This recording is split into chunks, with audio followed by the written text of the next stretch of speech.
What we have here is really compelling evidence that the human mind is not what we think it is. There was this 18th century scientist who was very interested in the mind, and then he had this spiritual breakthrough in which he found that, to his shock, angels were actually influencing his better thoughts and feelings, and his darker thoughts and feelings were coming from below, so to speak. Sounds crazy. But as I've read through it, and you get his model of consciousness, which is this expansive, spiritual world-infused model, and when you start to map it onto, well, what's it like to walk around in the human mind all day? It's the only thing that gives you a satisfying explanation for why our minds are the way they are.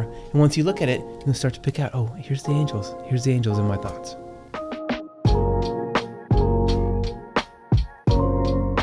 Hey everybody, welcome to Swedenborgian Life Podcast.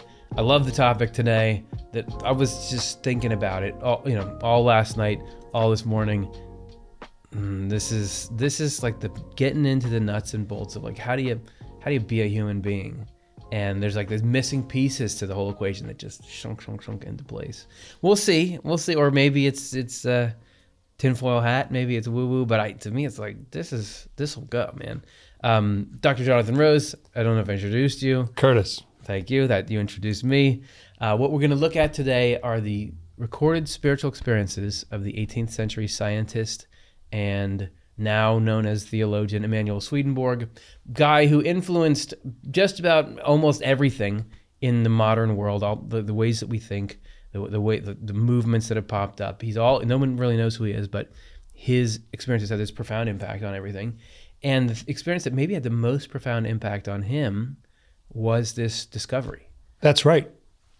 And what we gather from what he wrote is that for a long time, he'd been wondering, like weird things would happen. Sometimes when he would see a knife, he would get this weird urge to plunge the knife into himself. You know, when he'd see it, he couldn't, why? Like for what? Why would my brain say, oh, stick a knife in yourself? What do I have to gain? What is going on with that? Then he found out later what the source of that was and where that came from. It came from outside of himself. That's just Swedenborg. None of us ever have these like, here, I do this stupid thing. Jump in front of a bus. Or just what if you stepped off the sidewalk into this? Or just like... Or push somebody over, or something that just, you're in conversation, you're just saying, I just want to push that person over right now. Nobody can deny that there's this unruly mind experience that you go through as a human being. I don't want to think that thought. Why I can't stop thinking about this? Where did that come from? You're just trying to keep that thing tame, and you just think, I guess it's just the neurons are going neurons against neurons. But what we're about to learn here is how spirits are in there in the mix, how angels are in there in the mix, and actually consciousness is less this little bubble in your skull and more a window into this whole other world. And that once you understand the other world, you can start to make sense of the consciousness. And it's wild because it's a thought that was very present in like medieval times, in ancient cultures. Lots of people thought that animistic religions or whatever, they thought, oh, there's spirits who are present with you and this is why you're sick or this is what you have to do to deal with this situation. And then we became all rational. What's fascinating about this is that Swedenborg was a very rational scientist guy who was able to bridge these two and show how actually what they were saying back then is true and I can show you how it works kind of thing. And what we gotta guard against, and I know the people at home are like, you haven't read anything off of your little pad yet. You're just speculating. You're not giving us any. Sorry, I have to say this thing first though. What we have to push, you and I, what we have to do is make this, or see, is this just weirdness? Is this a breaking down of what it is to be human? Is it you're just strangifying life? How is this good news? Does this help? Yeah. Does this help? Does it help? And how does this reflect a human world where there's God is good and we can love each other and trust each other? And so because I wrestled with that a bit as I was reading through these, but by the end I was like, oh no, I get what this is. So all right, this is from Swedenborg's Secrets of Heaven 6191. This is when he is beginning to experience the sensation that there's another world influencing his consciousness. The fact that the Lord governs us through angels and spirits is something I have been given to see through such plain experience that I have not even a hint of remaining doubt about it. That sounds like someone who did have doubts at one point. Yeah. Like, can't be. But it was so thorough and happened so much over such a long course of time that all doubt was erased from his mind. It's absolutely the way things work. I forgot to say that this is an idea of Swedenborg's that I, initially when I was reading him when I was younger, I was wrestled with it, and I thought that I don't like this is the most powerful tool for freeing your mind that exists anywhere. Yeah. I think this is the new psychology, if you want to say that. It's just a new understanding of the mind. Well, you said it now. I'm with you.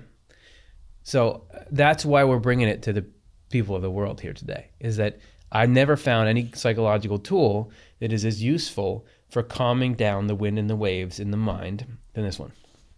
Okay, for many years now, all my thoughts and all my feelings in their very smallest points have flowed in by means of spirits and angels, and I have been allowed to perceive it so plainly that nothing is plainer. Every single, even down to the detail, like you get these little, where do they come from? I mean, Swedenborg gets you thinking about your own thought process and feelings, even more so. To me, feelings are even more mysterious. They're both absolutely mysterious. And it makes you start to look at yourself and realize, wow, you're just sitting there, you just woke up in the morning and you had a certain thought, and then all of a sudden this other thought comes in, and it's like clouds darken your mind, and you're sort of going into some obsession about it. What was, I'm not even out of bed yet. What was that? This morning, I was getting like breakfast together, and throughout the morning, just having this back and forth with my own thoughts, where they, like, something would pop in, which is not quite audible, but it's a sentence, it's an impression in the mind, which is like, well, this thing is not going well. This thing with this show or something like this is not going well. And this thing is not, and this thing about your life has not gone well. And I'm there like, well, no, actually it is. That's the normal experience of the mind. It is like, and sure, sometimes it's going great and you have thoughts that are piling in that are like, oh yeah, that's great. That's the experience of the mind.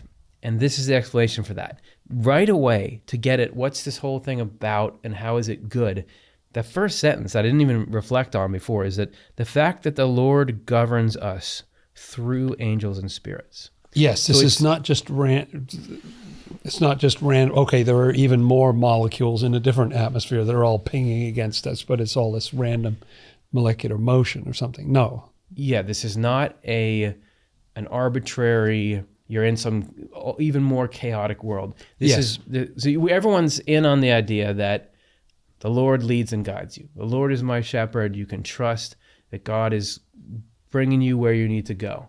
So this is just the means by which God governs us is through connection with other people. And as we're going to see, this is like the chain of consciousness. I think you get a lot of people that buy into the idea that where's all life come from? It all comes from God. Right. People, sure, that's a very Christian idea that everything comes from God, but even stuff that would be called more New Age will still say there's source. They'll call things source. Yes. And source, like, that's a very direct description of something from which we come. There's source. So the idea that everything comes from God, and also this idea that we are all one. So what does that mean? That's around in a lot of places. Yeah. And what this is showing you is this is how that works. So how does, let's say, consciousness, which is life itself, how does that come out of God? How does it get to us? By what means does it get to us? And it's a striking thought to me right now that you need to have a system like, yes, you can use other people, who are alive in this world. You could use those people. But the fact is that some people are around a lot of other people. Some people are quite isolated.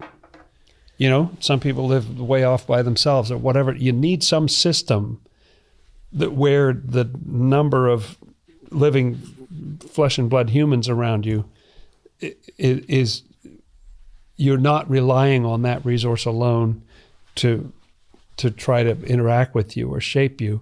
You need to have a backup group of a much larger group that can affect you wherever you're on a mountain and you're hiking and you get lost. There is still something that's there with you that can guide you to get you, where you need to go. What if you could say one of Swedenborg's main messages? So if anyone's not familiar with the story, you have Emanuel Swedenborg, who's a Leonardo da Vinci type guy.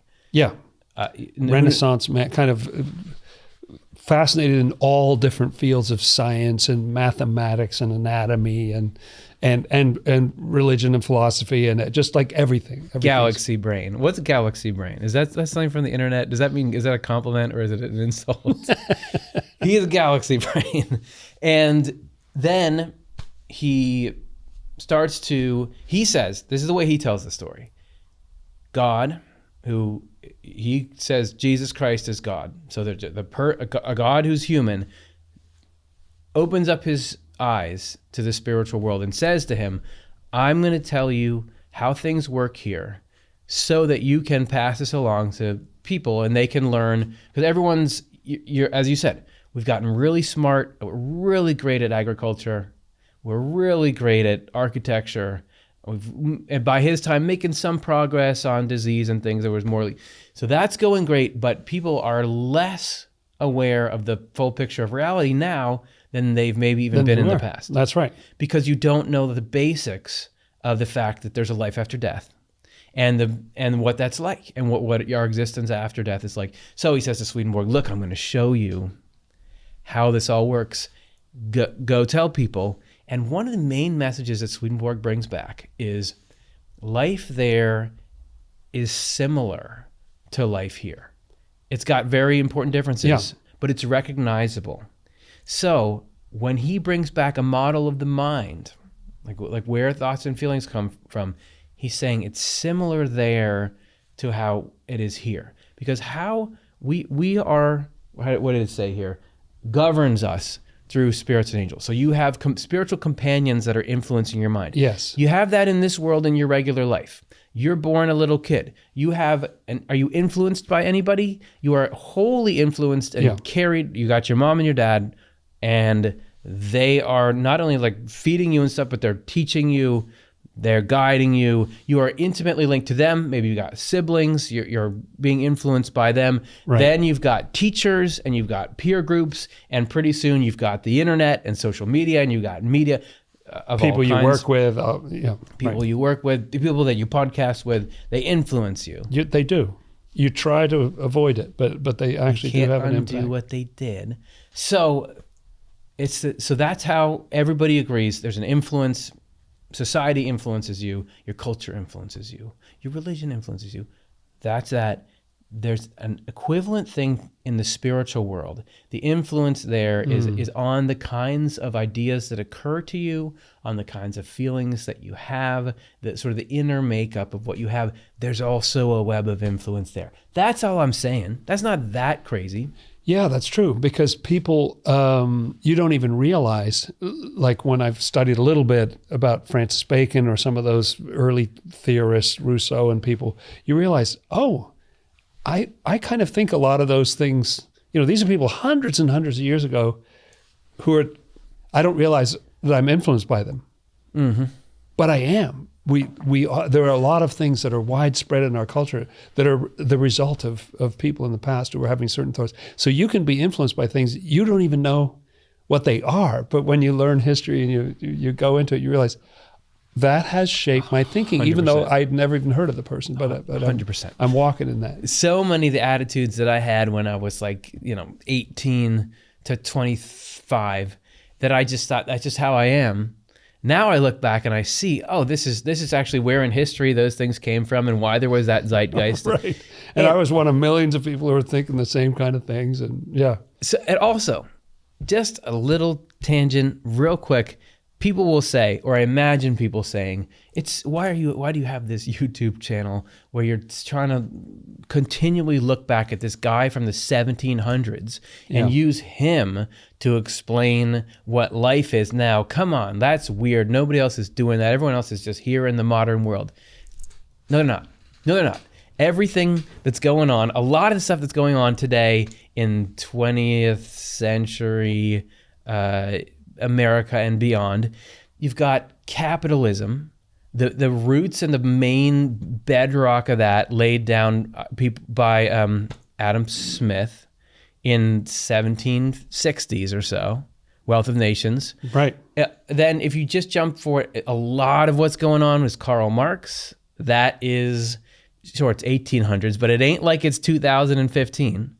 There's so much of the philosophy we rest on came out of that time period, and people will say things they don't even realize it's traced back to those thinkers and those other ones you mentioned, and Nietzsche and all these guys.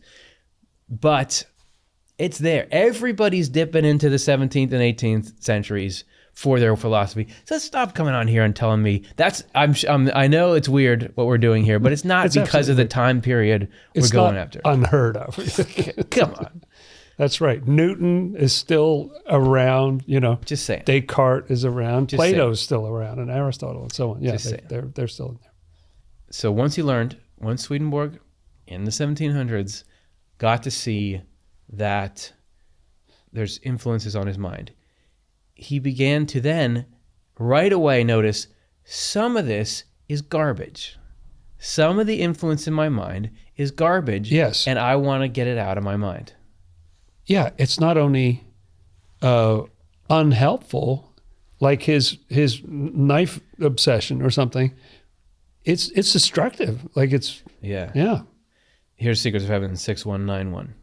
I have sensed, seen, and heard who the spirits and angels are, what they are like, and where they are, meaning where in the spiritual world they are. When anything untoward has dropped into my thought or will, I have talked with them and lodged a vehement complaint. It's like, people, I just was seeing this meme online of like there's like text messages. I guess where else would you see a meme? You see it online. I logged on to my modem and I saw this where it's text messages like, from depression, you're no good. From anxiety, be worried about this. Right. People get that there's this stuff just showing up unsolicited in your mind that really makes life much more challenging, which is fundamentally destructive to what you're trying to do. Swedenborg, when he would get those, or whatever kind of negative thing, because he was open to actually the supply chain, he could look and see, oh, this thought, this destructive, negative thought, that came from this community of spirits. Excuse me, take me off your mailing list. Yeah. I want to unsubscribe from you. That's right. And I would vehemently complain about this to them. You are not, what right do you have? How dare you put that in my head? And you know what that does is it completely neutralizes the ability of that thought to be taken as truth and to be grappled with in your mind. Yes, and he's already a step ahead in the sense that he realizes it's somebody else. Because if you can realize, with our own thoughts, if you can realize, is that really, am I thinking of stabbing myself? Or is that coming from somewhere else? Because if somebody else said, hey, stab yourself, you'd think, no way, who are you? Get out of here. It's impossible for me to talk about this subject without bringing up the example of scams. Yeah. It's so perfect. It's such a perfect embodiment of something. So, because you think there's this stuff coming into Swedenborg's mind from some community somewhere. Pause that, and I'm going to finish this quote. Okay, great. And then we'll pick up right where I never know off. when they end. No, me neither. I have also noticed that angels rein in those spirits' power to pour such things into me, and have seen how they do it. Often the spirits are driven away, And when that happens, I have noted their place is taken by new spirits who also flow in. I have been able to tell where these spirits were from. In other words, which communities they were delegates for. And many times I have been given the opportunity to talk with the communities themselves.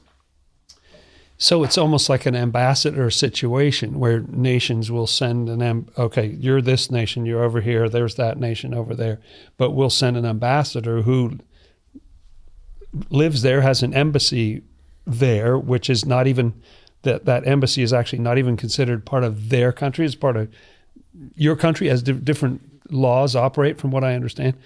And so that'll be a representative of your country in that other country, in dialogue with that other country.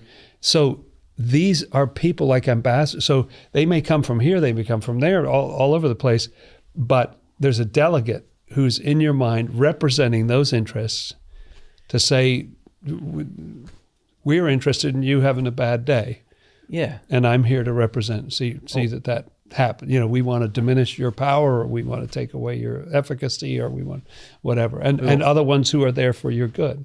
We want to push you toward vice of some kind. We want to move you away from your ability to do things that are useful and good.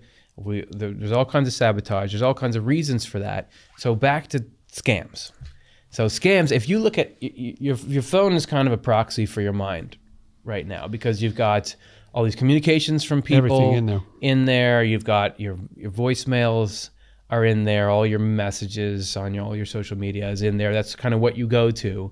It's like your mind outside your mind. Yeah. It's when you have a question about, you want to know something, you often go there and you ask it what's going on through some kind of app.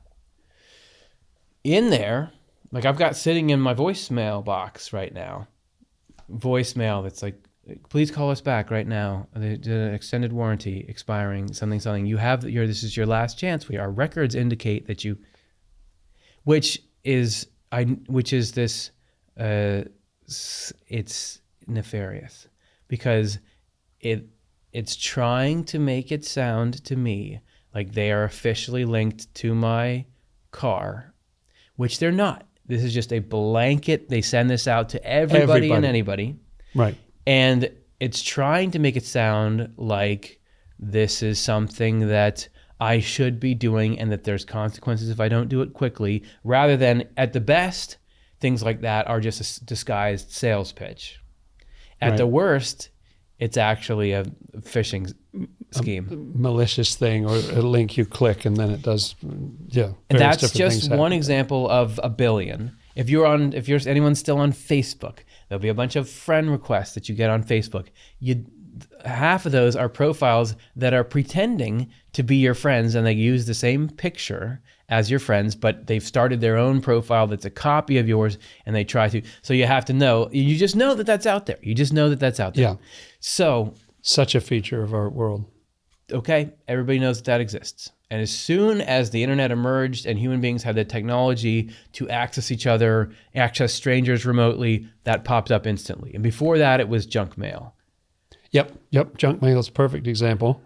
And I'm thinking that people are starting to realize that maybe these thoughts are spam or junk mail of various different kinds. Because I hear some comedians and who are able to make, because it's hilarious. The situation is hilarious when you look at it.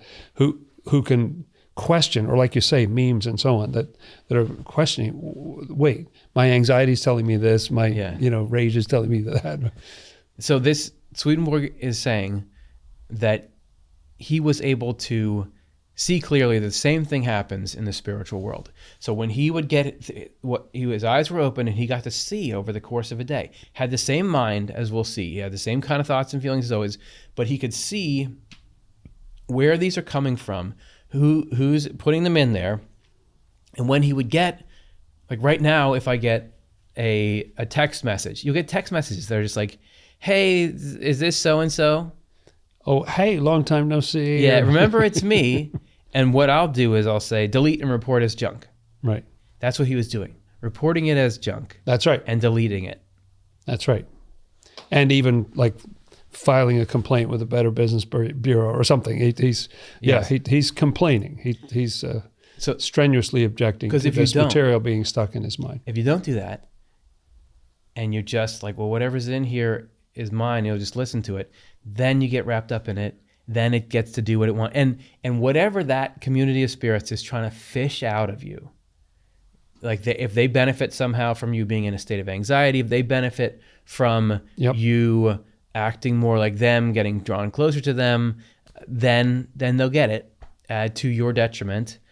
That's it. It's just clarity about how the mind works. And there was a detail in that quote, one of those quotes that I don't remember hearing before, but Swedenborg does say things like this in other places, that the other spirits immediately fill in. Now, he doesn't say who they are, but it sounds like they will be different. They don't have that same agenda. In other words, you can change your spirits. Like, to me, that's part of the point of this episode that we're doing now, is that you actually, through choices you make, even though this is flowing in, you can change what you're getting. And it's instantaneous. Like, take that group offline, boom, because there needs to be something there. Bad things would happen to us if there wasn't somebody in there feeding material. Well, and that we're gonna get to why are there these good and bad spirits influencing you in the first place? This is part of the infrastructure of consciousness, that it has to be there, but you can change gradually where you are in consciousness. And this was all quite bizarre to people in Swedenborg's day, because you couldn't do the example we just did of junk texts and things. That's right. But also, you couldn't give this example, which is algorithm. You have an algorithm. So whatever your social media feed is on whatever platform, there's an algorithm. We'll reinforce whatever it is. And what you can do, though, you can say, when you come across a post that you're like, I don't want this in my feed, you can less of this kind of thing, right? Like, you click can that say, little X, say hide this post. Yeah, right. A new one will pop up as soon as you scroll down. There's something else, but it's not like the one that there was before, because that's a perfect analogy, because it's there instantly. Yeah. They've got something else. Okay, how about sports? Boom, they put something in right away. You can shift what your feed is, and that's what Swedenborg was able to do.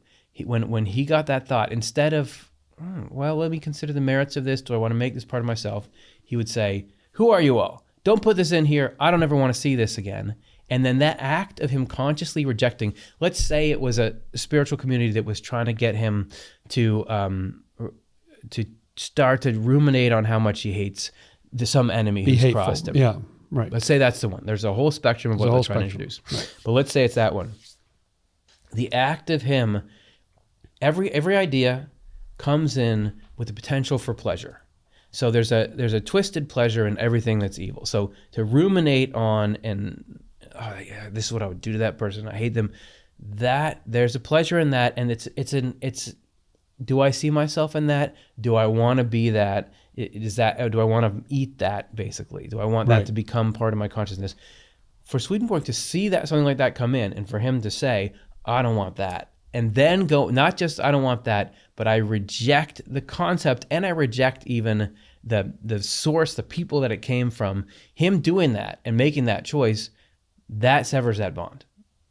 And that's so there's the weird spiritual version of it, but all it looks like in practically for a regular person day to day is when a thought comes up or an urge or an impulse that you have a sense this is against what's good and true based on my religion or based on whatever I've got. And I say, I will not entertain that, but I'll dismiss it. That you're doing the same thing, even if you can't see spirits and you can't see the angels. From a different kind of analogy, a sports analogy, I've thought of it sometimes like a catcher in baseball will suggest with hand signals what type of pitch, let's do a fastball, let's do something like that. And then the pitcher just almost imperceptibly will just go, no. He'll wave it off, like, try again. So I'm not doing a fastball right now. What do you want? Okay, well, how about a curveball? And then it'll sex. And so I think about that because we sit in the middle and we just, no. Doesn't take much necessarily, but just a little shake of the head. No. See if something else comes. Because your algorithm feed over time, spiritually speaking, is who you are. Like you're forming who you are by you constantly have this input coming in. You're hearing from people out in the world, and you're hearing their ideas, and you're absorbing media of all kinds, and you choose what do you like, what don't you. You have life situations, and you choose how you act or how you don't. All those choices are slowly forming who you are. Same thing in the internal world. Something comes in and you say, I'm not going to entertain that. I am going to entertain that. Yeah. That's forming who you are. So that act you're saying of the, nope, not that pitch. Yes, that one. Over the course of a life, that's us. That's us growing. That's us becoming who we are. That's us using our free will to, this is who I'm going to be. Yeah. All right. So even though Swedenborg was able to see, sort of have the curtain peeled back, and he could see that there's this spiritual layer of influence where there's communities of all different kinds sending different spirits toward him, and that would influence the kinds of ideas he got in and all that. Crazy, like really cinematic almost unveiling of the inner workings of the machinery of consciousness.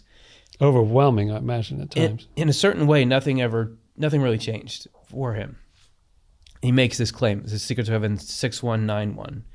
Yet, although all the smallest possible elements of my thoughts and feelings were flowing in through spirits and angels, I still used my mind as before, exercised my will as before, and interacted with people in this world as before. No one observed any difference from my previous life. I know hardly anyone will believe such a thing, but it is an eternal truth. Look, I know this sounds crazy, but somehow, even though this was going on, fundamentally changed how he perceived his role in the chain of consciousness, he was still himself. He was still going forward. He was still doing things. He was still going to parties. I would think this day and age might be readier for Swedenborg's message than some other time periods, because don't we all know that there's like surveillance that's going on, or aren't all these movies about how, if you could see behind the scenes, this is what's going on, or that this is what's happening, the idea that it's not all as it seems to be out on the surface. And so, but how overwhelming. So it's sort of like one of those things where you think you're just going through your daily life, and then you go into some back secure room where somebody's got all these monitors going on and they're looking at all this stuff. All that is going on. I had no idea. Yeah. How was it for Swedenborg? Just, whoa, wow, I didn't realize. And yet it didn't change. That fact didn't change his humanity, like the process, as you're saying. What it was to be a human being, to make decisions, to visit with people, to plan this and that, and feel regret about the other thing or whatever. All of that was still in place, but he could sort of see in what I imagine was quite overwhelming at first way that this was all coming from like thousands of other, angels and spirits flowing into him.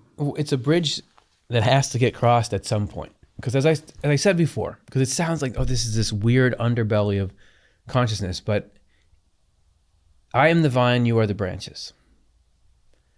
This is something very famous quote from the Bible. That's right. I am the vine, you are the branches. So if you think about a branch and a vine, if God is the vine, we are the branches. A branch is not its own thing. It's not its own thing.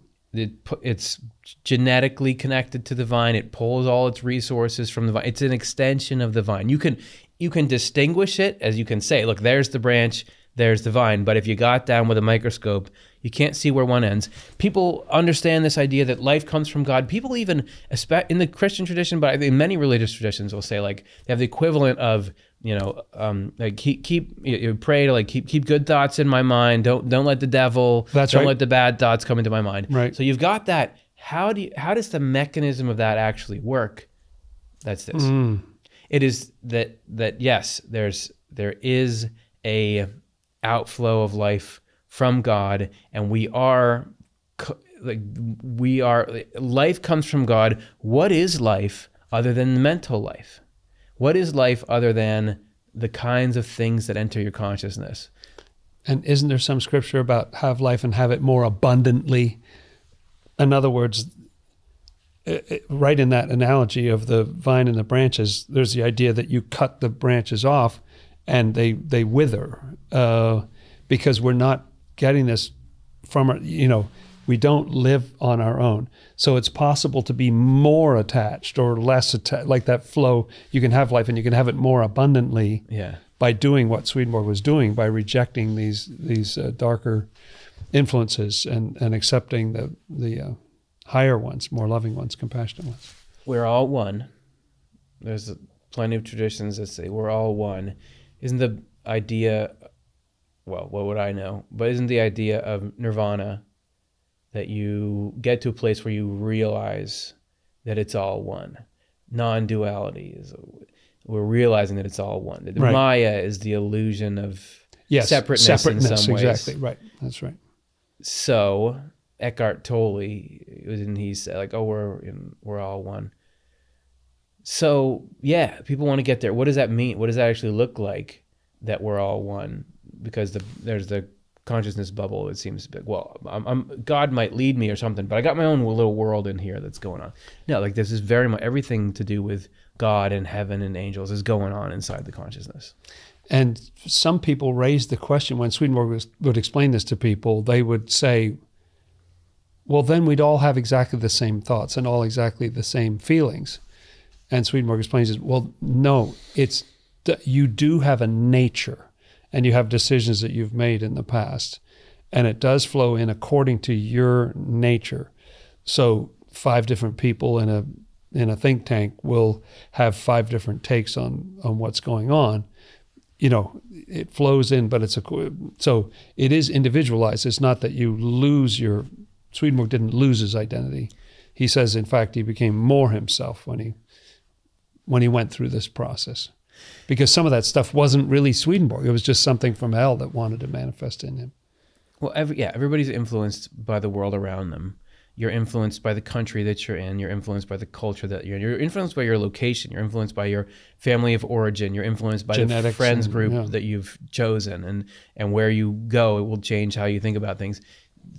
Spiritually, it's just where you are in the spiritual world and what connections you have there influence who you are. And as you change those, you change who you are. And I think it felt very urgent to him to communicate this to people, as strange as, he knows exactly how strange it is because he went through that himself when it started. Like, he thought he was losing his mind. It was like, what is this? And yet it not only can help you, but it's the only thing that can help certain kind of psychological mess that you get into. This understanding is really important for being able to deal with some of the problems of being human.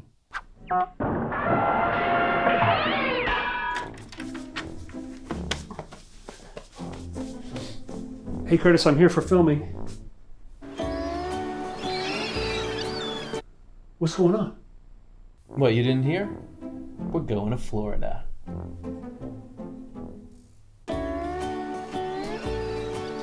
Hey, so why are we going to Florida? Because we're doing an event. So we're going to be doing a special event that's based on a booklet that's based on your talk about the internal sense of the story of creation. Oh, that would be fun. If any of you want to come along, we're going to be hanging out for a couple of hours. It's going to begin with Jonathan and I. You're going to lead us through, what, the days of creation? Well, it's really about how the days of creation are actually psychological stages, and it's a little map. It's a very cool, concentrated map for how you become more developed, reaching your potential over time. Great stuff to have in your pocket. If you want to come hang out with us and learn about how this universal story of creation is a little slide rule for how to turn into an angel, you're invited. Come on out and hang with us. And then go think about it on the beach. All right, so things are going to get worse before they get better. Here. Okay.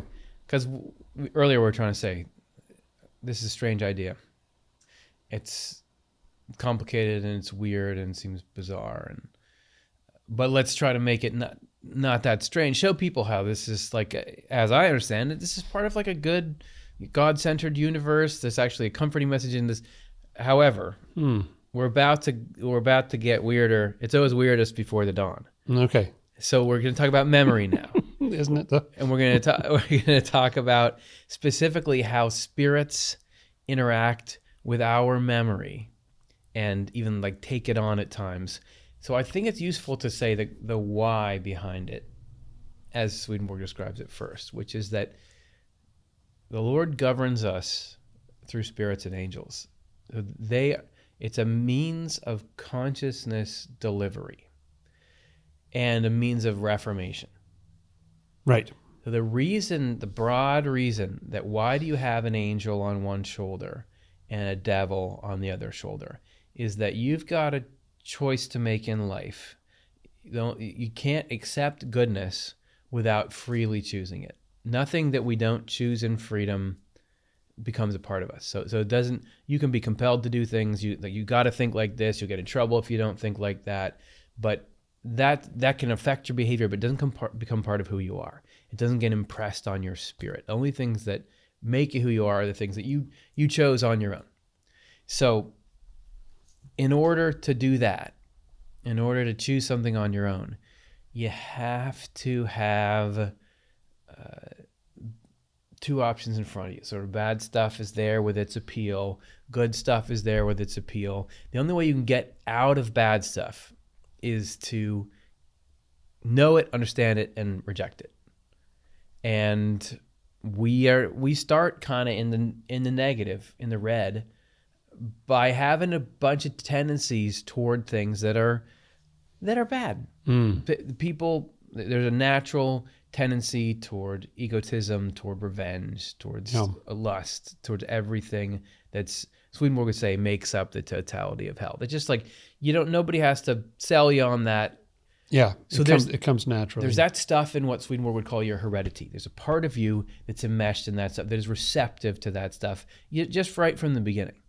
And so the reason why there's the devil on the shoulder, or the reason why there's bad spirits that are around you, is they kind of activate that in you, which brings it to your attention, and they're trying to get you to go in on that. But what it does is gives you the opportunity to reject it.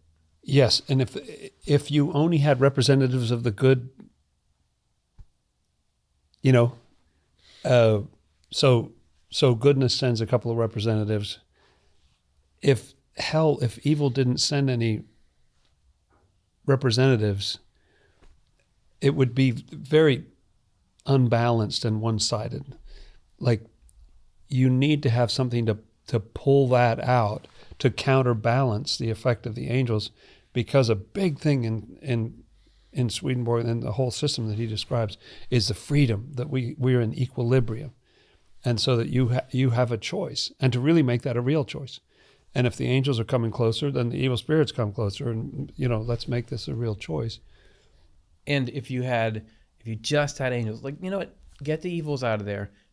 Let's just have angelic influence on us. That's all. You would die.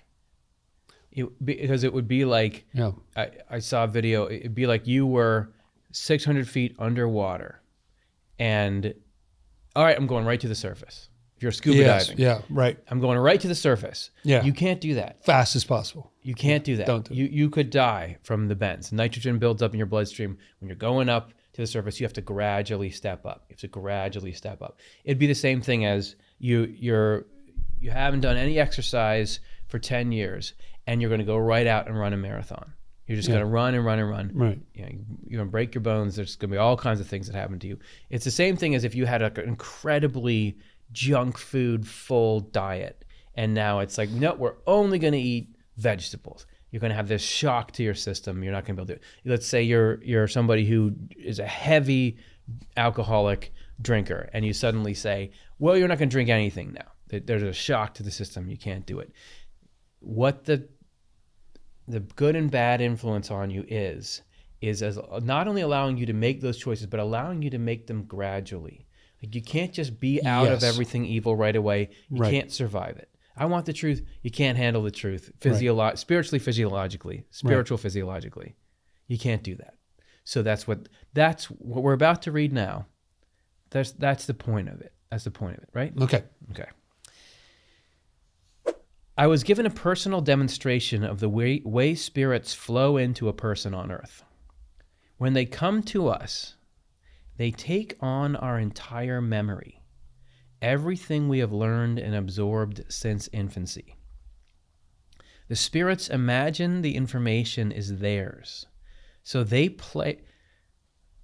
Okay, like it's just going to be weird sounding. Yeah. So they play our part inside us. However, they are not allowed to enter any further than our inner levels, the levels of the thought and will. They are not allowed to reach our outer levels, the levels of deed and word. These come into play through a general inflow from the Lord without the mediation of individual spirits and angels. Wow. Yes, I understand that in the times that are described in the New Testament, there was actually what Swedenborg calls physical possession, where they could get into your arms and just move you around, or do, the guy who threw himself in the fire all the time, and it was a problem. So they got kicked out of there. Can I just say, the you're talking about, these spirits we're talking about, these angels that we're talking about, according to Swedenborg, that's you and me in 100 years. Yeah. Because this is another part of the weirdness, but it's just people who have died and are now in the afterlife. That's right. And people come in all shapes and sizes. The people have all different kinds. Some are nasty, some are wonderful, some are beautiful, some are not that smart, some are, it's all over the map. They come in all different sizes. And that's who the spirits are. That's who the angels are. They've been through a development. It's part of their development process. Angels more developed than people who've just recently died. But they're all just you and me on our journey. That's right. So there used to be spirit possession. So when it talks about in the New Testament that somebody was possessed by demons, that, according to Swedenborg, that could really happen back then. But the coming of Jesus Christ changed things so much that doesn't happen anymore. I don't know if it can never happen at all, but Swedenborg says in general that doesn't happen. But what there is inward possession. Meaning possession. You get people who get really depraved in their minds, and that's because they're so tightly joined to these spirits in hell. Obsessive thoughts and things like that, addictive kind of cycles in your brain. Let me continue this next number so we can get a little fuller picture of what's this with spirits coming to you and becoming and taking on your memory.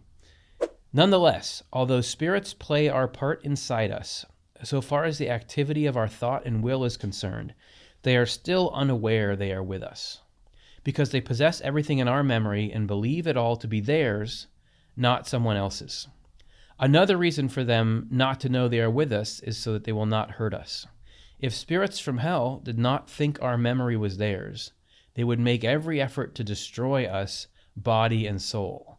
This is the essence of hellish pleasure. Yes, and it's weird, this emphasis on the memory, that they come into our memory and even play the role of us, or basically they're in our mental house, so to speak. But it's striking me that out of all the sort of thoughts and feelings and all the spiritual stuff that's just flowing around, could be anything, could be this, could be that, what makes you, what makes me, what carves an individual from very early on is that you have different memories than anybody else. Yeah. Memories are a really crucial part. Lots of people have felt, this or that or the other. They've wanted this, or they've felt sad, but only you have, even your siblings don't have exactly the same memory, or they saw it from a different part of the room, or whatever it is, but that's what makes us who we are. And so it's very interesting that when spirits are with us, that's who they're with. That's the part of us. That's a big part of who they're with when they're with us. Okay, so let me see if I can get this straight.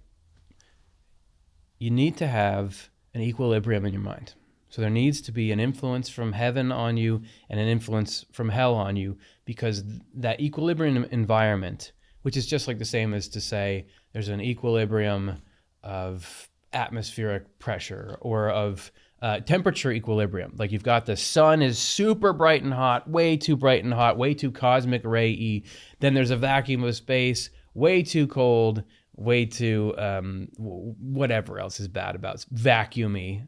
There's those two It's extremes. so vacuumy out there. Super vacuumy, and I do not use that word lately. There's an equilibrium where on Earth is where you still get the solar radiation from the sun, but it's mediated by atmosphere, magnetic field, so that you get this little slice of the habitable zone there. That's like heaven is so intense and so loving. God is, we can't in our current state even survive in there. Couldn't handle it. We think we'd like it. We wouldn't like it. Hell is so cold and twisted and dark that you wouldn't be able to live in there, or without great damage to your spirit. So, but where the two meet, there's this little zone in which we in our current state can live. I was once in this place that's called Yellowstone National Park. Oh, greatest place in the world. And there's one thing that goes on in there is there's all this thermal activity under the ground. So you have these little springs of hot water everywhere, and you're just driving by, and there's a little one. Sometimes they're like mud pits that bubble up. Sometimes it's these amazingly iridescent colored pools of water. Sometimes it's geysers that shoot out. And one place by Mammoth Hot Springs, which if you know, you know, there's a little rivulet of hot water that goes off and plunges into this icy mountain river that's there. And the water's really hot, the river's really cold. Where they meet, there's an equilibrium. And I sat in that equilibrium in my bathing suit for hours and watch the elk walk through the river. There's photographic evidence of this. And you're right there, though, in that equilibrium, because that's the exact temperature. And you can't go too far this way or too far that way. It'll be way too hot or way too cold if you As I say, every time stray from that sweet spot. If you get in the shower, there's a hot knob and a cold knob. And you gotta you adjust those until it's in equilibrium where you want to be. So an important point in that is that the influence of evil on us is tightly regulated and controlled, and it's balanced by the good influence and everything. So it's not just a free for all. Because that first phrase you mentioned earlier was the Lord governs us by means of that. This is part of the governing. Okay, so we need that equilibrium. Now, as you grow spiritually, your equilibrium zone shift. It goes more and more toward heaven. As we build up more of a heavenly character in us, we can handle more heaven. We need less of hell. So the plan is to move us into heaven, but gradually, like the scuba diver who's coming up out of the ocean. Right. So you need access to heaven and hell. You need that equilibrium. The way in which that is granted is you have spirits that are in hell come up close to you, and spirits that are from heaven come up close to you, and they act as sort of conduits to the broader hell and the broader heaven. That's right. So these spirits that Swedenborg is talking about, the ones from hell that come up so close to you that they actually for a time think that they are you and take on the things in your memory, that is so that there can be a safe access of hell to you to provide the equilibrium, and that's tightly regulated, and it'll be turned down as you learn to adapt to live without that hell. But the reason that it's safe is because you have a spirit from hell that whatever your negative part, your dark side, kind of calls the sort of matching people to you from there. If they knew that they were around you, they would want to kill you, because that's what hell is. It's just like blind hatred for everything. But they sort of, because they have access a bit to you and who you are, and they kind of think it's theirs, just like if somebody else hears your idea but then thinks it's their own idea, they'll defend it from everyone. That's right. If somebody thinks that they thought of it, they'll defend it from everyone. That's what it is. So they've got hell, but instead of turning on you, they sort of think that your stuff is their stuff. So they'll allow that influence to come in, but with mediating the danger towards you. That's why all this weirdness of the memory and all that, it's about how do you create a safe access point for something that would kill you if it could? Yes, that's right. Yeah, you need to have that near. It's like the chlorine that somebody has in order to treat their pool or something. It's massive poison. but it's right there. It's serving a useful function, but it has to be only in certain parts in per a million. regulated way, and you need to keep this and keep it outside there or whatever, not in the house and so on. Right. Yeah, and if you had a microbe-free environment, you wouldn't need that chlorine in the first place. But they're there, so you need it. Okay, so that's, okay, I can get that. We've talked a lot about the hell side of things. So now let's talk about the heaven side. Might as well. So there you've got the influence from hell for the equilibrium.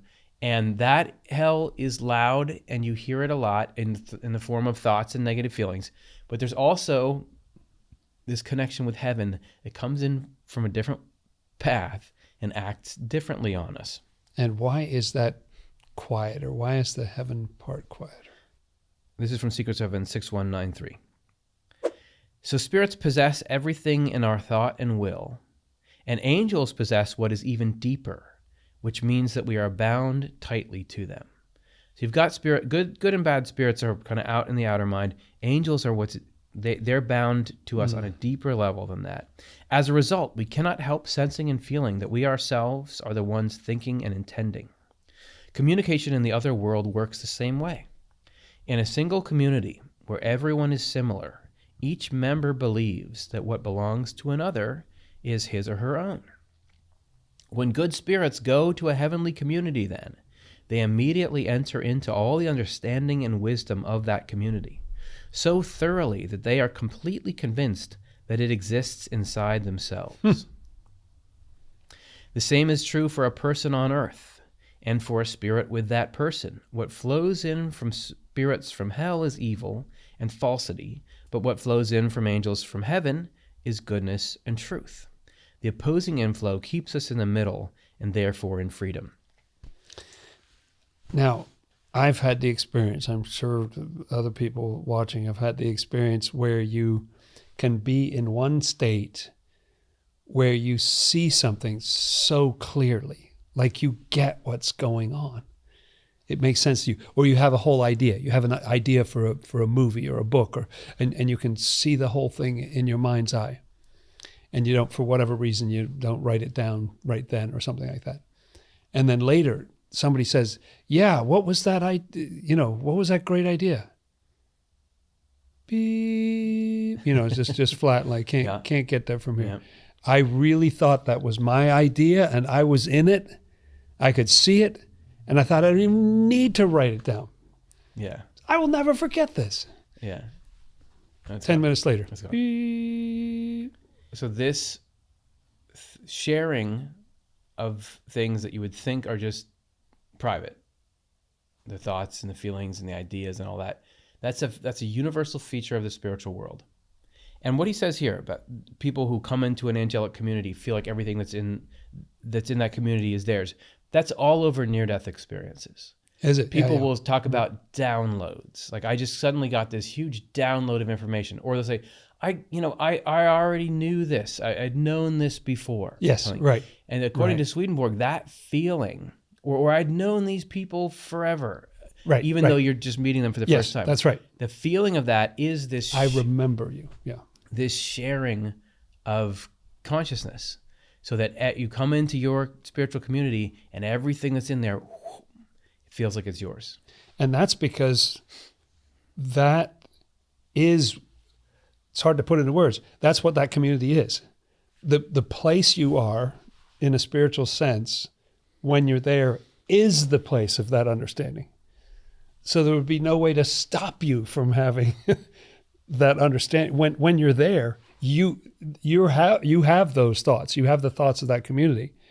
But because of the nature of how we lovely human beings are, we always think, oh, that's me. I'm having this wonderful insight. Yeah. I'm having this compassion. I'm having this, creative burst or something. But, well, you're in that group right now. And then when you leave, it's hard to remember it. I think Swedenborg went through that a lot, of visiting here, visiting there, visiting the other place, and then and trying to take a little bit of that back with him. Well, I think one of the messages is that human beings are fundamentally communal organisms, that we are not amoebas, as we appear to ourselves to be often, but that we are cells. Yes. And Swedenborg would say, human cells. So an amoeba, if anyone's not up on amoebas, it's a little tiny bug that lives by itself. Self-sufficient in some, I mean, it has its own digestive system. It sort of does all the things that. It's just a little clear blob. It's got a couple of little organelles in there. It uses its cilia, I think, to move around and find smaller creatures and eat them, and then that's what it is. And it's an amoeba. I can't think of a sillier way to move around than that. That's good. That's what I'm talking about. Now that's what I'm talking about. So now that we can bottle and sell. So it's moving around. It does its own thing. And this is a great comparison because it looks, the human body, if you looked at the human body through a microscope and you got down there, you're still thinking about cilia. There's a cilia way to move around. If you got down in the microscope and you're looking at human cells, you'd be like, that's a bunch of amoebas. Yes. They don't look exactly the same, but there's a lot of similarities. A lot of similarities. They have a the nucleus. Organelles, yeah, that's right. But the difference is those cells are communal. So they are, first of all, they're part of this giant system where an amoeba is trying to do everything itself. So it's trying to fight off invaders on its own. It's trying to secure food. It has to go out. And that's why it just stays one little thing and why you can't even see it with a naked eye. But when you get communities of cells and where you can specialize, and I'm a muscle cell, and I'm not just a muscle cell, but I'm part of the, I don't even know what these muscles are. I'm part of the tricep. I know that one, tricep. Good. Yes, he's a doctor. I'm part of the tricep, so I'm here. I don't fight bacteria. I don't even secure food. Right. I don't do any of that. What I do is I contract. I get a message from the nervous system, and when they say contract, I contract. And I'm next to a bunch of other muscle cells, and we actually all contract together. And by us contracting together, we can create this. You get all the amoebas in the universe. I don't know if they could move this cup. They can't do it. But I can just do it because I've got all these cells working in a focused way together. System. That's what human beings are. They're fundamentally communal things, and that you can see some evidence of that physically, but spiritually, it really is. You get with your tricep, and you get with your people, and you share in what they do, and you benefit from the other communities that are out there, and together you can do these amazing things. And part of that, I think, is that you are influenced by and dependent on, in a different way than an amoeba is, a cell in the human body is dependent on the circulation. Some gland has to produce something that I need, put that in the bloodstream. I'll get it. I'll dump my waste out here, and can you take that away for me? And it's a little bit what Bob Falconer, the IFS therapist, describes as porosity of mind, that our minds are more porous, meaning we're not just one individual alone, mono mind or whatever, that there's influences that come into us, and recognizing that is very helpful in dealing with people who've been through trauma or having mental illness or whatever it is. It's helpful to understand, we are porous by nature, and we're meant to be part of this larger. That's what we're designed for. That's what heaven is. This larger organism. Yeah, muscle cell sitting there outside the body. It's just like, why doesn't this work? Why do I feel lonely? Seems like I can't do hardly anything. I contract. Nothing happens. You know what? Punching down. People are going to say we're punching down on amoebas in this. Trashing them. Lording it over them. Oh, we have so many cells. Singular cellular. Amoebas are great doing what they're supposed to do. They're living in the order of their lives. God bless them. The source of their life is from God, just like the source of our life is from God. That's right. I'm just saying that's what they're supposed to do. That's not what we are, and that's not what we're supposed to be. Yes, that's right. Okay, so here's this contrast between how the angels influence you and how the evil spirits influence you. And this is something that once you know it, you can't unsee it. Because more of the angels' inflow comes by an inward way, it is not as perceptible outwardly as the evil spirits' inflow. Okay, there it is. That's the answer to my question. So they're quieter because it's a different channel. It's coming inward. So I'm not as tuned into where they're coming in. Okay, before we get to the rest of the quote, I want to say this is something, I was reading this last night and I was thinking over, because I just had, especially if you have any kind of negative mindset, the people will call it depression or anxiety or something like that, which I've had throughout my life. There's this debate often going on between demoralizing ideas and beliefs that will just pop up in your head. Yep. And they'll try to demoralize you.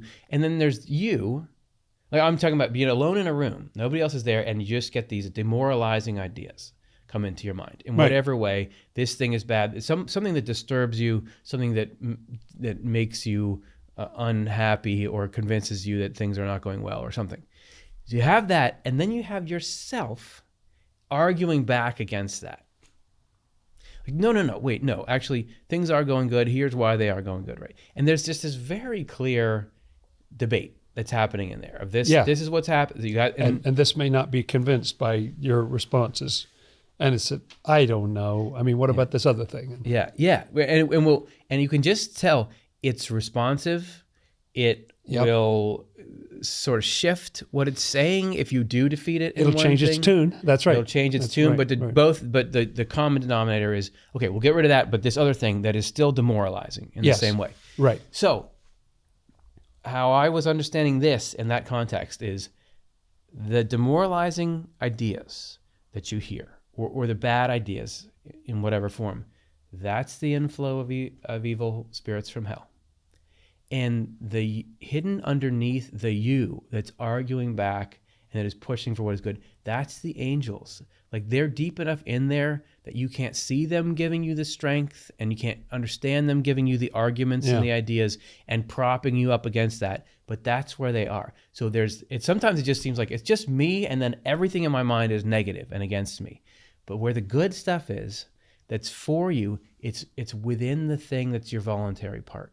So the part of you that wants to push back against that, or the part of you that will recall some kind of positive affirmation or scripture or something, right? I think that's the way that the angels influence. The angels are so tight in there that you really feel like it's you. It's even harder to know that it's them, because they want you to feel like I'm pushing them back.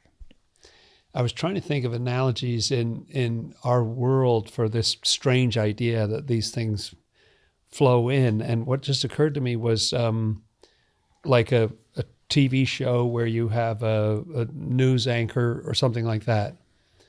You see one person on the screen and they're telling you, and then they play a clip, or then it cuts away to somebody else and then it comes back to them. But they're just the face. There are hundreds of people behind that person. They're the face of this. There are people in the earpiece feeding stuff in, late breaking news. There's stuff on teleprompters. There's people who are operating cameras and making choice of camera angles. There are people who are assembling all the other. So it looks like, oh, this one person is sitting there telling me something. Well, it's a little bit the way that we are with all this stuff feeding in. It's just that you've got a couple of different feeds going on. Or if you look at a debate performance, like a presidential debate, sure, the candidates are saying things to each other, but there was debate prep before that. There was advisors, them giving them, this is what you say if they do this, here's your talking points, you stick on them. Or if there's like a hearing, you'll have your person, but then there's lawyers by them advising them to say this, not say that. A lot of things they look like a person. There's actually a whole team involved. Okay, now we can go on in this quote. Further, angels by their very nature are completely unwilling to hear that goodness or truth flows in from them, only from the Lord. It upsets them if anyone thinks otherwise, because they have a clear perception that it is so. They love nothing more than willing and thinking under the Lord's power rather than their own. Evil spirits, conversely, grow angry if told they do not think or will on their own, because this goes against the kinds of pleasure they love. So you may think you come into this show and we're saying, look, you are nothing because angels are actually influencing you and spirits are influencing you. and you're the bottom of the totem pole because you're just getting puppeted around. But angels, they don't think it stops with them. They say like, no. The good inspiration and ideas for how to do this, everything good that's coming through, that comes from God. And I can even tell that this is coming from God. And you know what? How dare you? Don't say that this is coming from me. That's not how it works. So it's a chain of consciousness that goes all the way back to the Lord.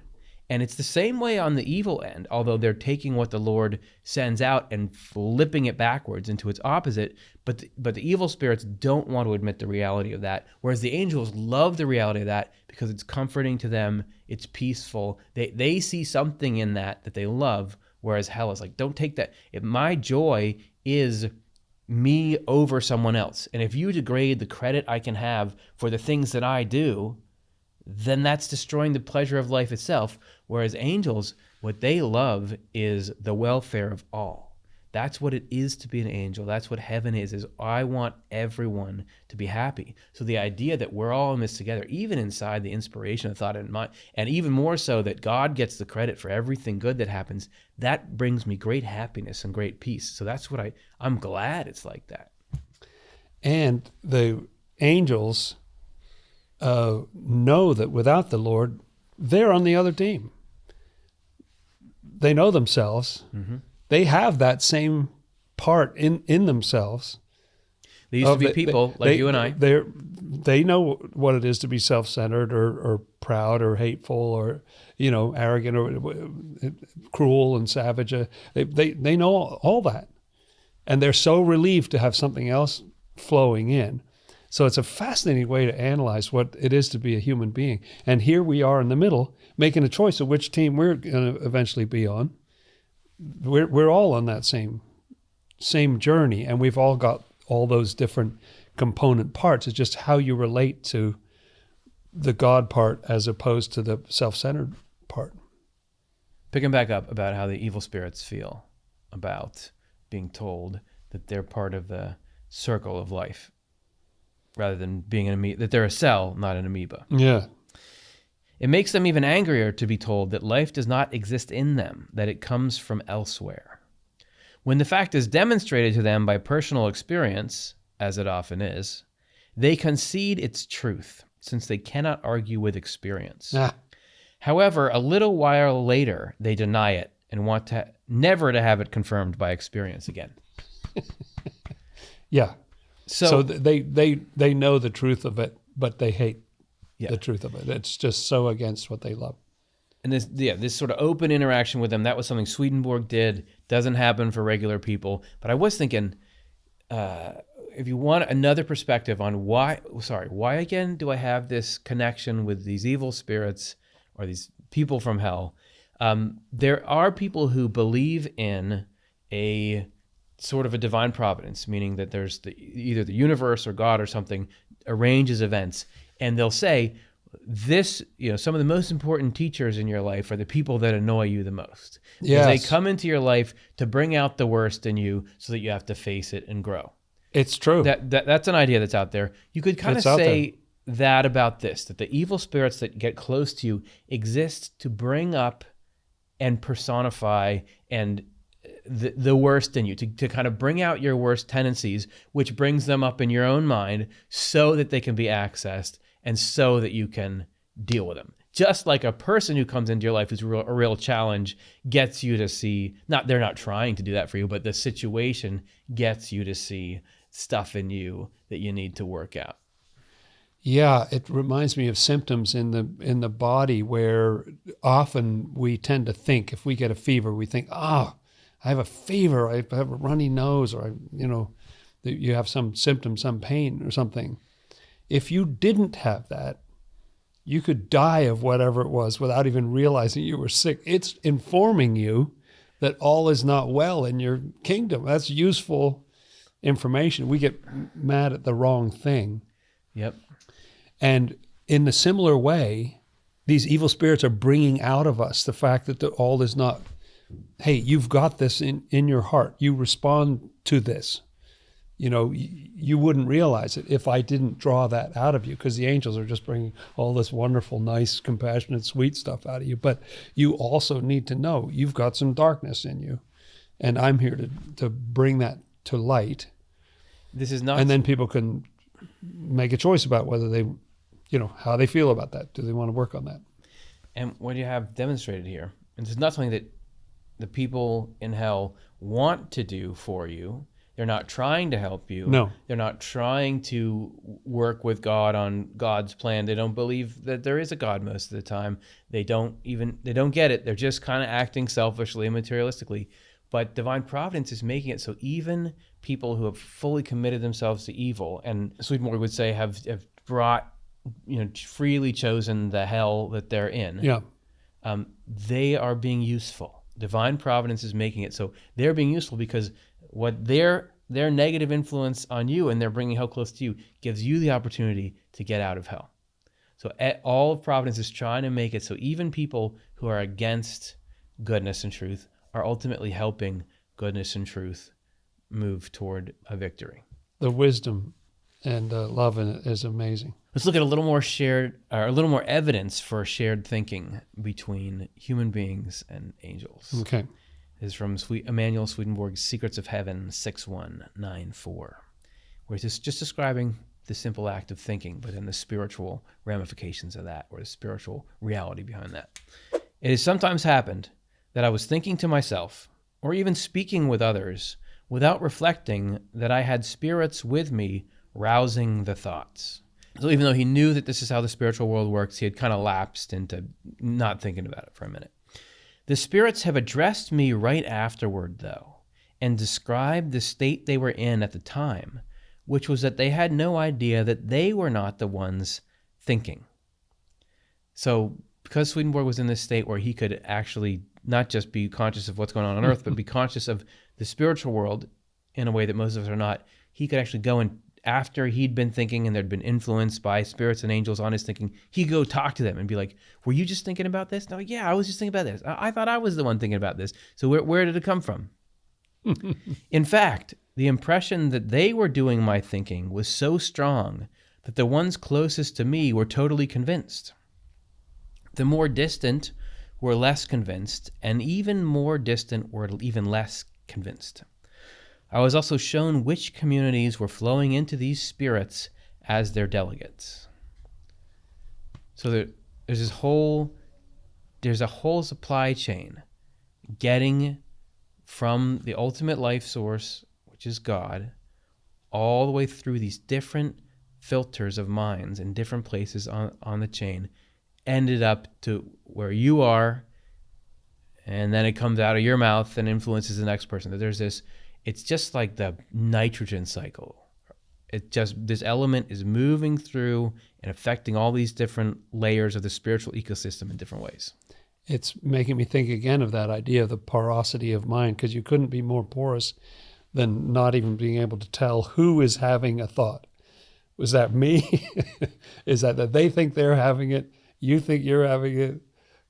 You can't even tell. You're both having the same thought. And I'm remembering also situations with angels where Swedenborg's having a dream and angels are having a conversation. And then they talk to each other. And then Swedenborg says, was I dreaming about what you were talking about, or were you talking about what I was dreaming about? Like where, I don't even know where this started, or who did this for, who's really doing this, quote unquote. It's just flowing into all of us. And in a good way, when there's I've found a few times in life when there's some really cool idea emerging, let's say it's for a work thing and it's like this new project or something, it'll sort of come from multiple sources at once. Somebody's idea that they were having is similar to an idea that you had in tandem, and you kind of, hey, guess I got to tell you about this. I got to tell you about this. And they're either very similar or they fit really well together. And there's this, oh, this is being pulled together from multiple parts. And it's ideal because, as you were saying before, each person, if you think it's your idea, you really feel responsible for that. I should do something about it. I'm going to support this thing. And when the New Century Edition, the translation project that I'm head of, got started, there were a number of individuals who felt like it was, I thought it was my idea, but there were other people they thought it was their idea. And it was a wonderful confluence of different people having similar thoughts that meshed together very well and led to this project. And there's still a lot of loyalty to the project because of that sense of ownership, or that, I want this to happen. If you go back to the analogy, which Swedenborg would say is a reality, that the way the human race works as a whole is like the way a human body works in an individual. And going back to the idea of, let's say each of us is a muscle, like a muscle cell. If you're in the tricep and the body's saying it's time for the tricep to contract so that you can extend your arm, the idea for that comes way from up. It's something that the higher stuff, the eyes have seen, there's my water, and the brain is processing that. And then the brain, so there's all this, and that would be kind of a correspondence to sort of the highest angels and God above that, like this thing needs to be done. And then what the brain will do is it sends these signals through neurons, through nerve cells that go all the way down. I just was reading this thing at 200 miles an hour through your arm, and it'll get to, via the nerve system, this, I don't know exactly how this works, but there's some chemical distribution where there's like an axon and a dendrite and the something neurotransmitters, so that all these muscle cells at once get this idea, contract. Yes. They're all getting this idea. And to them, like if you put yourself in their place, it's just like, I feel like contracting right now. But note that actually is being distributed to all these nerve cells at once. To all these muscle cells at once through the nerves, and that originated way back up in the brain, So that's the way this is here. That Swedenborg is sitting here aware of the fact that he's among other spirits in the spiritual world, and there's spirits that are close to him who their experience is so the same because they both got these instructions at the same time. Right. A little farther, but the spirits that came before them is like, I can see some of that, but they're just a little, their timing is a little different. And then maybe if you're outside that muscle, like the bicep, when the tricep contracts, the bicep in contracting, you can't have them both. So that bicep's just sitting there. So those are like different people who are not involved in that thought chain. It sounds like it's all this crazy out there stuff, but it does map really well onto, if you just say the simple idea that the human race as a whole, the consciousness of the human race is intertwined in the same way that the human body is intertwined with itself. Well, at least I get what you're talking about. Yeah, and I don't know all about it, but the brain itself doesn't actually feel pain, right? There are brain cells that are for your smell, but the other senses, like that's farmed out to these organs of sensation. The brain is in this weird world where it can't move. It doesn't. Yes, there's little subtle movements of the fluid or something like that. But it doesn't do anything. Everything is done through the body, and I can't help but think that when that signal comes down, and when the hand does the thing that the mind thought about, the brain fired, it went down, the nerves fired, the muscles contract and everything. And then when the actual physical sensation of grabbing the thing and getting that done, whatever it is, pick up the glass, I think there's kind of an extreme joy maybe at the fingertips or so, like all this has come together to this moment of, so I think those spirits at that end of the chain probably feel kind of something amazing of actually doing this thing that's part of this massive organism. Yeah. So there's which are you more excited about, effectiveness or individual glory? Which are you more excited about? The cells in the hand, if we were to personify them, you just think about if cell number 34,000,000,007A that's in the middle of my middle finger between the knuckle and the other knuckle joint there, if it's like, did I contract the best? out of all of these, like who's the number one cell? That's nothing. It's and again, I'm not trying to make fun of any amoebas, but it's this tiny little amoeba style nothing versus the action of reaching out to grab something and moving all these ounces of water and glass and then getting this life-giving stuff into the body, which then what that does is the stuff that this hand is doing is for everyone, because the foot's going to get hydrated by that water, the chest is going to get hydrated by it. It's and what the excitement is there is like, we did it. The good has happened. We did it. The good has happened, and so now think about all these trillions of cells that are happy now because the water got to them and they're feeling good. Versus that stupid cell across the way, they think they're so good, but I got the last word in, or there was a cell competition and I was the top. They hardly contracted, like what, 3/4 or something? Those are the two kinds of joy. That's hell versus heaven. That's it. So angels are ecstatic to learn that they're part of this huge chain of consciousness. Oh, it must feel amazing. Because if you're what motivates you is, can we get the good done? The more helpers that you have, the better it is. If you're better coordinated. Yes. Yeah, the more streamlined and efficient and And if the motivation is, how do I win at life, or how do I stand out, or I wish well to myself alone, which is the way Swedenborg describes hell at one point. I wish well to myself alone, and it's me against the world, or I matter much more than anyone else matters. Then, of course, you don't want to think that you're in any kind of team, because that just diminishes that's against your goal, which is to win, be the individual winner. It almost makes me think you've hit on a correspondence of cancer or something, because cancer is these cells that just run amok. They don't check with the neighbors. They don't, should I multiply now? No, they multiply. They take all this blood supply, so you're losing weight, and and they're just going crazy. And it seems like it corresponds to something like that, doesn't it? Cancer is just self-centered cells. It's just cells behaving without regard for the body. Yeah. That's it. And that doesn't sound that bad, but you look at what it does, it's so destructive. Yeah. It's just like Swedenborg saying, our love for our own self-image is the devil. Yeah. The mindset that you matter and you're looking out for yourself. And what we heard about last time, I think, was despising other people in comparison with yourself. That idea of like, none of these other people know how to do it. Well, right. Yeah, well, that's what that disease is. It's just we're going to do our thing. The whole body could die from this. Who cares? We're just going to grow, and then you die too. Everything's Yeah. So how do you choose which team you're on? Are you on team disease or are you on team human race? And how do you ever change if you got this influence of spirits on you from the spiritual world?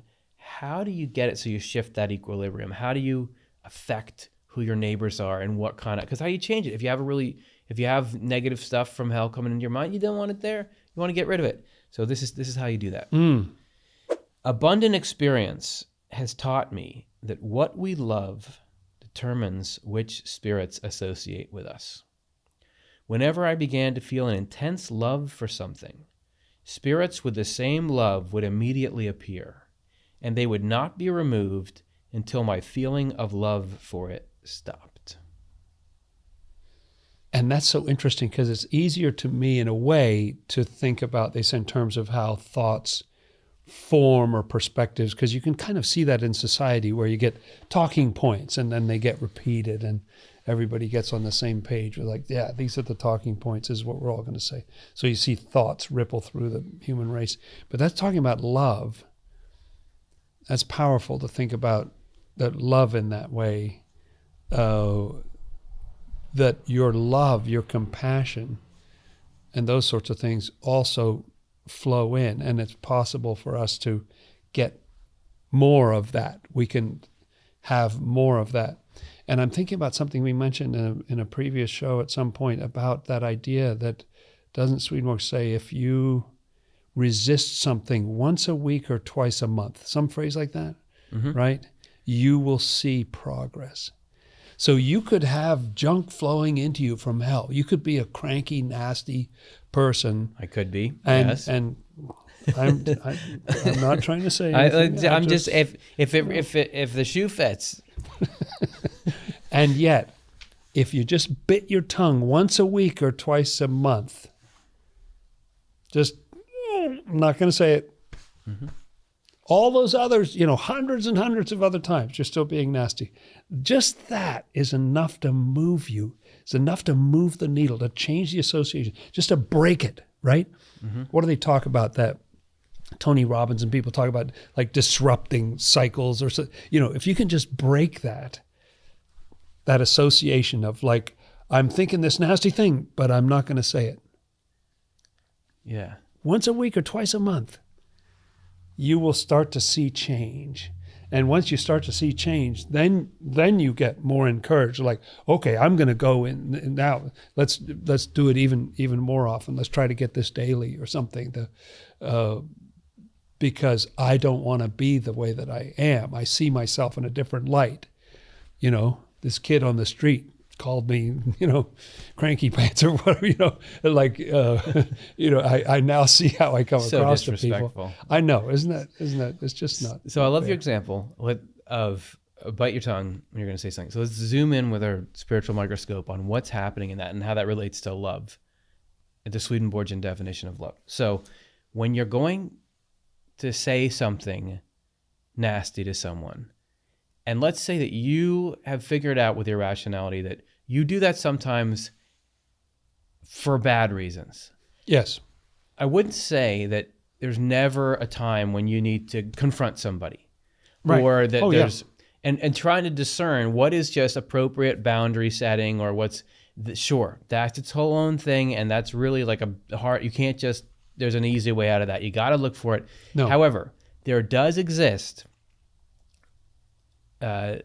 evil tendency to say nasty things to people.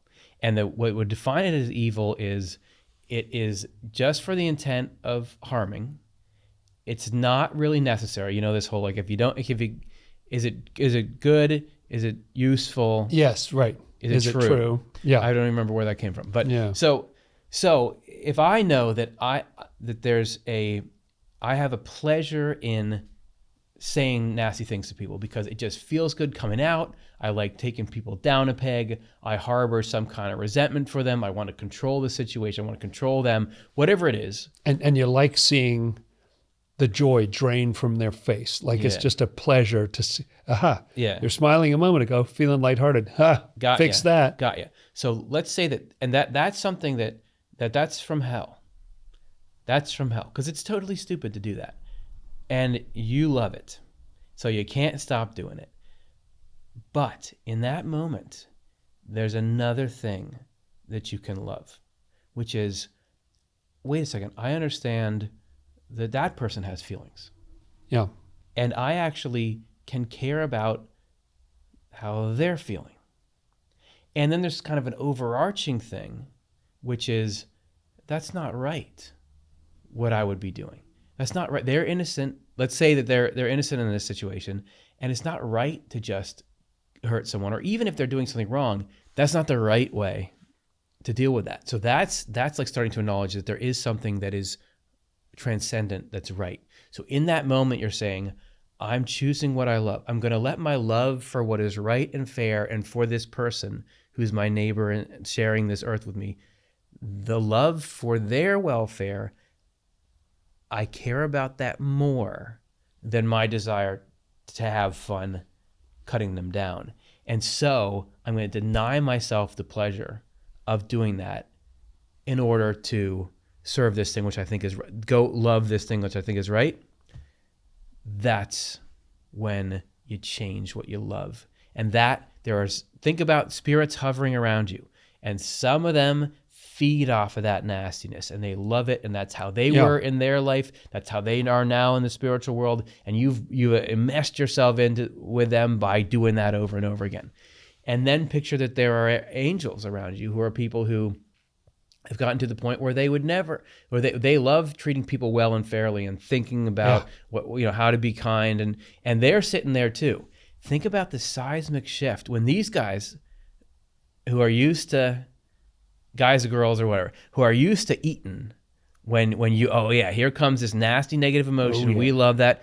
And these angels who can't be around that stuff, when you make that shift, and when they all had their like forks and knives and plates out, like we're ready to eat, and they don't get food, like a stray cat that doesn't find food there, and these ones who are expecting, like, there's no reason, we can't even get close, but actually, now suddenly this great food for us, which is this love and this compassion, came out of here, that causes a shift in your algorithm.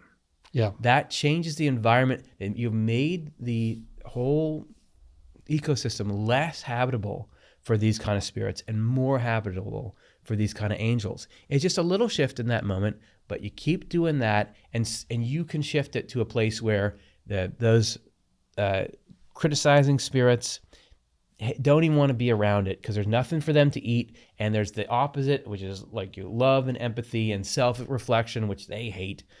And the angels find, this is somewhere I could live. You've totally changed the population.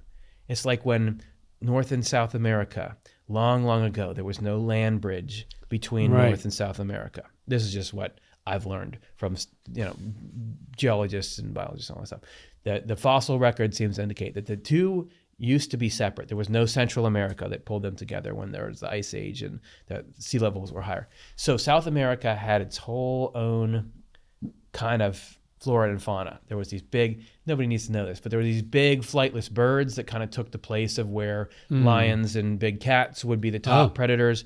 And and they had their own animals. North America had its own flora and fauna. When that land bridge happened, in that case, a lot of the North American animals came down and displaced the South American animals. So you had a changing of the ecosystem. So where you would now, if you go forward, however many million years, a lot of the North American animals, the saber-toothed cats and that kind of thing, then they were the ones in South America. There was some trade the other way, where there opossums and things we got in North America got from South America, because there's marsupials there.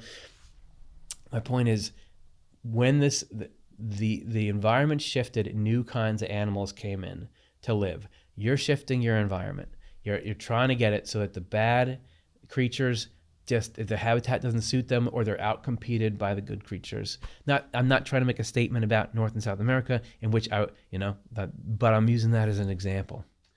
And I just feel moved to say that it's not just the case that we're absolutely stuck with angels and evil spirits for forever and ever and ever. Like, you'll always have those two, because actually you can shift your equilibrium over time.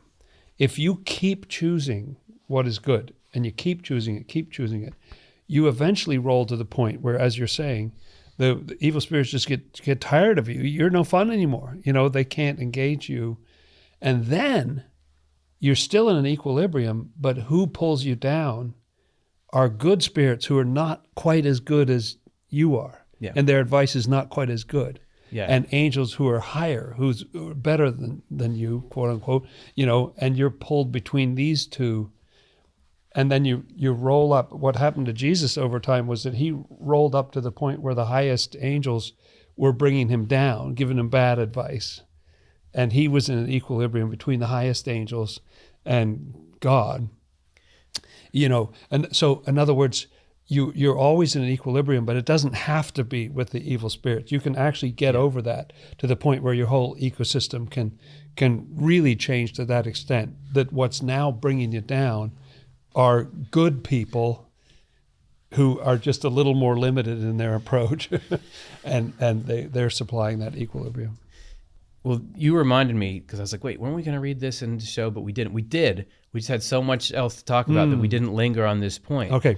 But if this program has seemed weird to you, and it, of course it has, why is this seems like something about this system seems a little odd, that there's angels and evil spirits with you, or something doesn't quite, like, is that the most elegant way it could have been set up?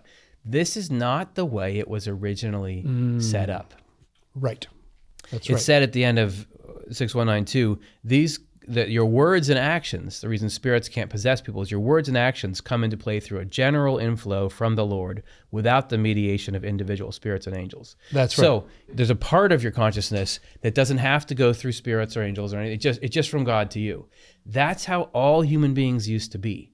That's how animals right. still That's are. how Remember, I was animals saying still are. That's right. amoebas. I'm not trying to punch down on amoebas. They live off a general inflow. They don't need a little spirit amoeba because they're in the order of their life. When human beings destroyed the order of their life in them, which is the order of a human being's life, is to be in the image and likeness of God, which means And to love God, love your neighbor. That's right. well, exactly. So to be in this sort of cell mindset where I'd give everything for the whole and take it back from the whole, we wrecked that and became selfish, self-centered, and materialistic. So God had to implement this system where there needs to be this equilibrium to get us out of it.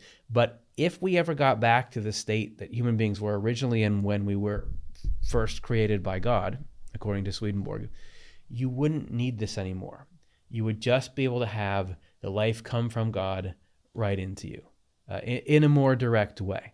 It wouldn't mean that there's not this communal nature of things. It doesn't mean you're not all functioning as a human body, but something about the way your mind works would be more direct and be more just like, oh, that sits well with me. I think that is the condition of angels. That's right. Right? Because they've graduated from this system. So now they're just under the Lord. It's not like they've got a devil on one side and an eight. They still go through an equilibrium. They go through cycles and so on. They're still drawn down by their love of self. They still have evening states, as Swedenborg describes it. And so we go on cycles, but they're cycles to improve you forever. All this is to say, you can get to that state. I'm glad that you pointed that out. This whole episode, like the takeaway from it is just be more objective about the things in your mind and weigh them against what your understanding of what's good and true is. So instead of just, well, it's there, so it's true, look at it and say, is this the kind of thing that could have come from hell? If it seems like it is, then you can dismiss it as such. If you get a feeling or something that seems like this feels heavenly, then treat it as such. And in that way, you can think about, through your constant engaging in that action, I'm trying to foster closer connection with heavenly things. Yeah. And at least tone down the amount of connection I have to hellish things. It's not realistic to think it's just going to all go away at once. That's all it comes down to. And this is always how the Swedenborg thing is. Like, it's communities of spirits and a chain of one spirit thinking from another. It's so weird. But the marching orders you get out of it is just this subtle tweak on the way that you already are living your life. And one that, for me personally, produces great results. The only thing I can do when my mind is really coming at me is think about it this way. That's the only thing that diffuses that neutralizes that can get me out of that tailspin. So that's part of why I have such great affection for his model of consciousness. Is more, I guess you could say, it's more out there than many other models of consciousness. But if you are able to get past the sticker shock of what there's spirits and all that, it is a more satisfying explanation for the volatile nature of mind and the actual daily grind of being conscious than anything else I've come across. And the ultimate thing that we can do is captured in that biblical phrase, let your words be yes, yes, no, no. Basically, we're just a choice. And so, yes to this, no to that. Love it. Love it. Yes, yes, no, no. So today, go out there, say yes, yes to the good things, no, no to the stuff that's not good. That's it. It's all we're being asked to do. Cool. Thanks so much for hanging out, talking through this. Thanks everybody for being willing to go through this, listen to all these things. Just let the ideas settle in and see if there's anything useful for you. And then let us know in the comments how it impacts your life when you think about it this way. The proof will be in the pudding, whether it's a good idea or not. Thanks, Jonathan. Thanks, Curtis. Bye, everybody.